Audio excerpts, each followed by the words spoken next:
Firstly, there's nothing wrong with your hairstyle, whether it is dreadlocks, deadlocks, live locks, whatever locks they are. Nothing is wrong with your locks. The Bible tells us about some men that had long hair and all kinds of things in the Bible. And how long is long? Okay?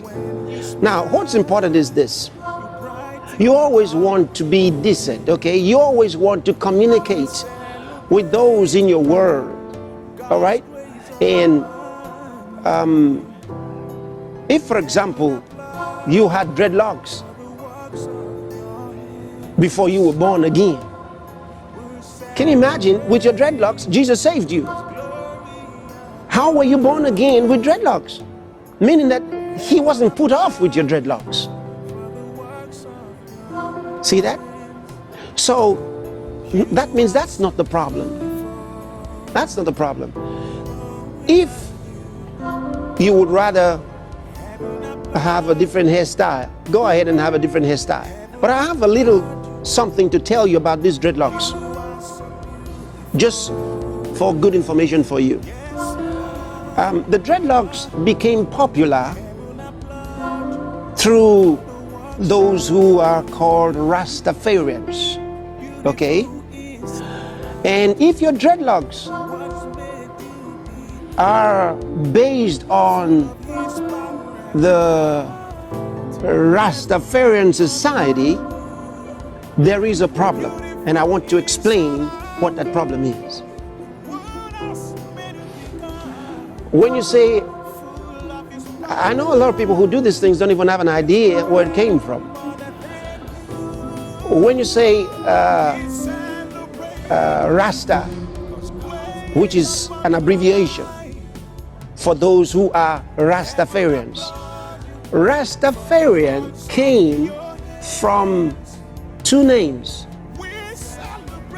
Ras and Tafari. Now, those are actually the names of a man who lived many years ago, Ras Tafari Makonnen. That's the man who became Emperor Haile Selassie of Ethiopia, who lived, he was 83 years old when he died. He died in 1975. Now, the Rastafarians are known as worshippers of Ras Tafari, the man who became Emperor Haile Selassie. He was Ras Tafari Makonnen. So this was their symbol, the Rastafari symbol.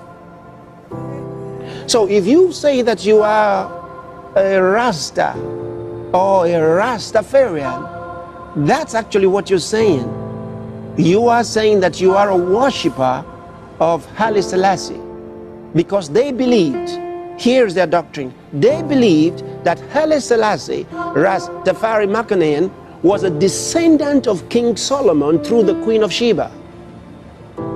That's what they think. Now, whether or not he was a descendant of King Solomon through the Queen of Sheba, whether or not he was, the Word of God does not enthrone him to that point where anybody should worship him. After all, you're not even allowed to worship King Solomon.